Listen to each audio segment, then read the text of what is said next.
Mila manova kolotsaina politika ary ihany koa manova ny fomba fisainana ara-politika ny vondrona politika sy ny hery politika rehetra eto Madagasikara raha manam-pikasana handray anjara ao anatin'ny governemanta Roger io no isan'ny fanohikevitra nentin'ny zareo teo anivon'ny Réseau des académiciens de partis politiques na ny Rapp nambaran'izy ireo moa fa efa dingana lehibe ny vita tao anatin'ny fanendrena ny Prime Ministre.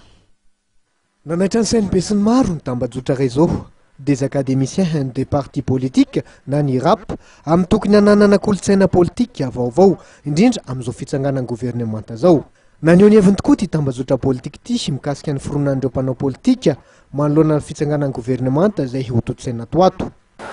Amafisinay Rapp ny masintsivana napetrakay ny amin'ny fanendrena ny ompikambana amin'ny governemanta ny republika fahefatra. Zany hoe ao ny fahaiza-manao, ao ny fifandanjana isam-paritra ary ao ny miralenta.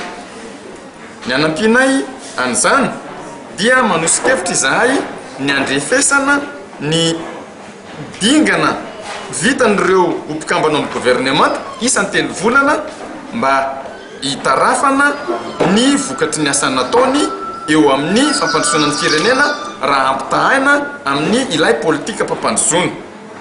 Ny zahay Rapp ihany koa dia vonona hatrany ny hitondra ny anjara birikinay amin'ny fampandrosoana ny firenena eo amin'ny lafiny rehetra.